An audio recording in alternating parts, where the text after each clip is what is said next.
Okay, real talk. You ever got a raise or maybe your first proper salary and thought, finally, now I can breathe. Now I can actually start saving. And then 3 months later, you look at your account and you've got less money than before. And you're sitting there like, wait, where did it all go? Don't worry, you're not bad with money. You're not lazy. You're not broken. You just never got taught what actually happens to your brain when money shows up. And that's exactly what we're going to talk about today. Welcome to the Money Psychology Files. And this channel is all about understanding the stuff nobody teaches you about money, not the boring spreadsheet version, but the real, human, sometimes embarrassing side of how we actually deal with cash. Let's get into it.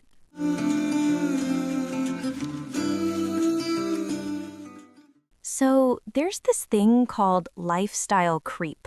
And it sounds fancy, but it's actually really simple. It's when your spending quietly grows to match your income, without you even noticing. Think about it. Before the raise, you were making it work. You knew exactly where every cent went. You packed lunch. You didn't go out every weekend. Life was tight, but you managed. Then the raise happens, and suddenly it's just a little upgrade here, a small treat there. You deserve it, right? You worked hard. So you move to a slightly nicer place. You start ordering takeout more. The gym you join is just a little better than the old one. The car needs to be just a bit newer. And none of those things feel like big decisions. Each one on its own makes total sense. But together, they've just eaten your entire raise before you've even saved a cent. This is lifestyle creep. And it gets almost everyone, not because people are stupid, but because it feels so normal, so earned. And honestly, nobody around you is stopping you. They're doing the exact same thing. Here's the wild part. Studies show that people's happiness level after getting a raise returns to almost exactly where it was within a few months. The new apartment stops feeling exciting. The car is just your car now. The upgrade didn't buy you long-term happiness, it just bought you a higher monthly bill. That's the trap. And the way out is not to earn more, it's to understand why your brain works this way in the first place. Okay, I want to get real with you here. And I'm not saying this to be harsh, I'm saying it because I've lived it, and maybe you have too. When you grow up around scarcity, when money is always tight, always stressful, always the source of arguments, your brain develops a very specific relationship with money, and that relationship is emotional. Money doesn't feel like a tool, it feels like relief, like power, like proof that you made it. And so the moment it arrives, you spend it. Not necessarily on big flashy things, but on anything that gives you that feeling of having it, of being okay, of not being broke anymore. It's almost like when you've been hungry for a long time and food finally shows up, you eat everything. Not because you planned to, but because your body doesn't trust that food will be there tomorrow. Your brain does the exact same thing with money. And here's the thing. This is not a character flaw. This is a survival mechanism. When you've grown up watching money disappear, your brain learns that money is temporary, so you might as well enjoy it now. Rich people, or people who grew up around wealth, often have a completely different wiring. Money doesn't feel exciting to them. It just sits there.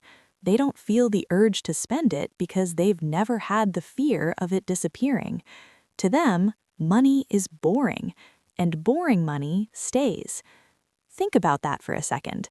The people who have the most money, often the least interested in spending it, and the people who are just starting to make it, they spend the fastest, because emotionally they're still in survival mode, even when the numbers in their account say otherwise. Let me give you a real-world picture of this. You probably know someone, or maybe you've seen it on social media, where a person suddenly starts making good money. Maybe they got a promotion, maybe they started a business, maybe they hit a lucky run. And within 6 months, the new car is out, the designer clothes are out, the going out every weekend, bottle service, look at my life energy is out. And 2 years later, they're back to square one, sometimes worse, because now they've got payments and a lifestyle they can't sustain. This is what people call new money behavior. And again, it's not about being irresponsible. It's about never having been taught what to do when money actually shows up. Nobody pulled them aside and said, okay, before you do anything, here's what the money needs to do first. Here's how you pay yourself. Here's the difference between assets and expenses. Nobody had that conversation with them, so they just felt it. And feeling your way through money, that's the most expensive education you'll ever get. Now compare that to someone who grew up watching their parents build wealth quietly. No flashy cars, no loud money, just decisions. Consistent, boring, intentional decisions. Those people aren't wired to show their money off. They're wired to put their money to work. And there's a massive difference. So here's the good news. And yes, there is good news. The way you think about money is not permanent. It's learned.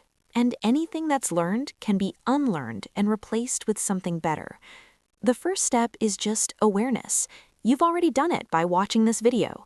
You now know that emotional spending is a pattern, not a personality.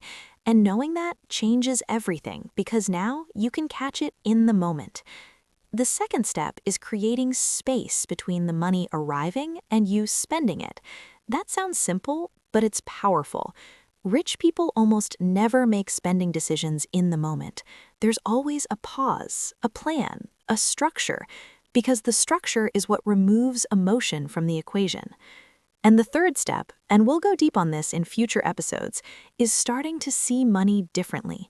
Not as something to enjoy right now, but as something that can work for you quietly in the background while you live your life. That's the switch, from money as a reward to money as a tool. When you start to see money as boring, as just something that sits there and does its job, that's when your relationship with it fundamentally changes. And that's when things start to actually build. Look, nobody taught us this stuff, not in school, not in most homes. And for a lot of us, the first real money lesson we got was the painful kind, realizing too late that a raise didn't actually make us richer. But that changes now. That's literally why this channel exists. Next episode, we're going deep on something I know you felt, the psychology of why we self-sabotage, even when we're doing well. Why do we pull back right when things are working? Why do we find a way to mess it up?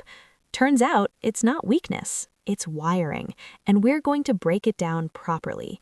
If today hit home for you, if you recognized yourself in any of this, drop a comment below and tell me, was it the lifestyle creep, the emotional spending, the new money trap? I read every single one. Subscribe if you want more of this. Real talk about money, mindset, and how to actually build something that lasts. No fluff, no fake lifestyle, just honest conversations about what it really takes. I'll see you in the next one.